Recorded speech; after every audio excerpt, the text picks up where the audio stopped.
بسم اللہ الرحمن الرحیم نحمدہ و نصلی علی رسولہ الکریم اما بعد۔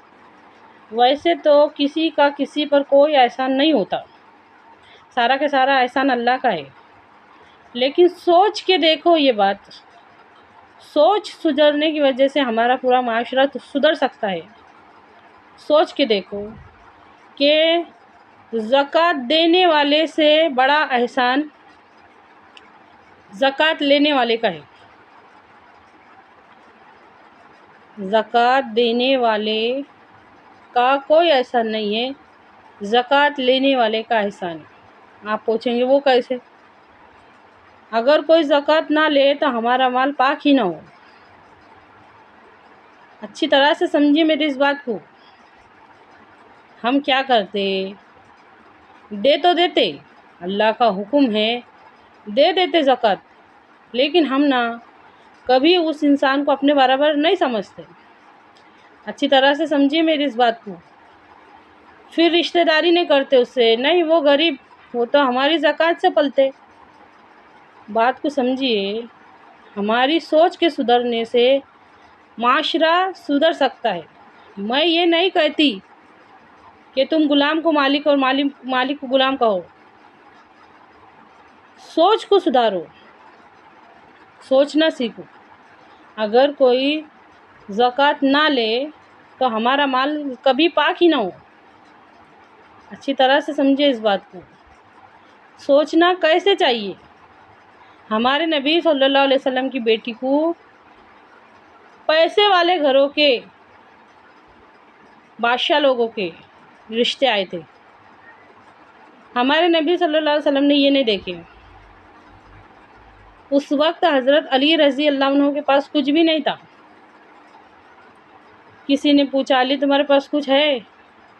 رضی اللہ عنہ فرمایا نہیں، کچھ بھی نہیں ہے، یہاں تک کہ رہنے کے واسطے گھر بھی نہیں تھا، رہنے کے واسطے گھر بھی نہیں تھا۔ سوچنے کا انداز دیکھو اور آج ہماری سوچ دیکھو۔ ایسی سوچ ہمارے معاشرے کا ناسور ہے۔ ایک گروپ دوسرے گروپ کو کھا جا رہا۔ احساس کمتری کب جنم لیتی ہے؟ اگر سامنے والا گریلی نظر سے نہیں دیکھے گا تو انسان خود اتنا احساس کمتری میں مبتلا نہ ہو، لیکن یہ ہوتا، غور کر کے دیکھو، یہ ہوتا۔ ہم اللہ کا حکم ہے کر کے دے تو دیں گے، لیکن کبھی بھی اس بیچارے کو ہمارے برابر نہیں سمجھیں گے، پھر ہماری نظر میں اس کو چھوٹا ہو جائیں گے۔ یہ سب کرنا بند کرو اللہ کے واسطے۔ ہم ایک خاص مقصد کے تحت بھیجے گئے۔ ہمارا کام، ہم مسلمانوں کا کام کیا ہے کہ ایک دوسرے کو ہاتھ پکڑ کے کھڑا کرنا ہے، عورتوں میں سے بھی اور مردوں میں سے بھی، اللہ کے کام کے واسطے، کہ چلو بڑھو اللہ کا کام کرو۔ ایک دوسرے کو اپنا مقصد یاد دلانا ہے۔ اللہ رب العزت نے ہماری زندگی بنائی ہے تاکہ ہم کو آزمائے کہ کون کس سے بہتر عمل کر کے آتا ہے۔ یہ کام ہے ہمارا۔ ہم وہ خیر امت ہے جو پیدا کیے گئے ہیں لوگوں کی بھلائی کے واسطے۔ ہم ایک دوسرے سے حسد، نفرت، کینے کپٹ کرنے کے واسطے نہیں پیدا ہوئے۔ ہم اس کے واسطے نہیں بنے۔ ہم کو یہ ایک دوسرے کو یاد دلانا ہے۔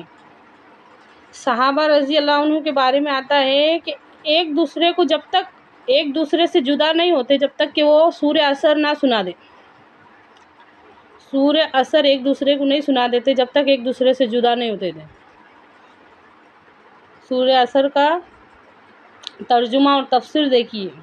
اللہ تعالیٰ قسم کھا کے فرماتا ہے، قسم کھائی کیوں جاتی ہے؟ سب سے پہلے تو یہ غور کرو کہ انسان قسم کب کھاتا؟ ہم بھی قسم کب کھاتے؟ جب کس کو کچھ یقین دلانے کا رہتا، جب قسم کھاتے کہ قسم سے یہ کام کر دوں گا، کر دوں گی، قسم سے جب انسان کہتا۔ ہمارا رب قسم کھا کے فرماتا ہے کہ انسان خسارے میں ہے، انسان نقصان میں ہے، انسان گھاٹے میں ہے، سوائے ان لوگوں کے جو لوگ ایمان لائے، جنہوں نے عمل نیک کیے اور جو حق پر چلے اور جنہوں نے صبر کیا۔ جب تک یہ سب باتیں وہ ایک دوسرے سے نہیں کرتے تھے، یاد نہیں دلاتے تھے، جب تک ایک دوسرے سے جدا نہیں ہوتے تھے۔ اور آج ہمارے پاس یہ سب کام نہیں ہے، ہمارے پاس نہیں ہے۔ یا اللہ کہنے سننے سے زیادہ عمل کی توفیق دے، آمین۔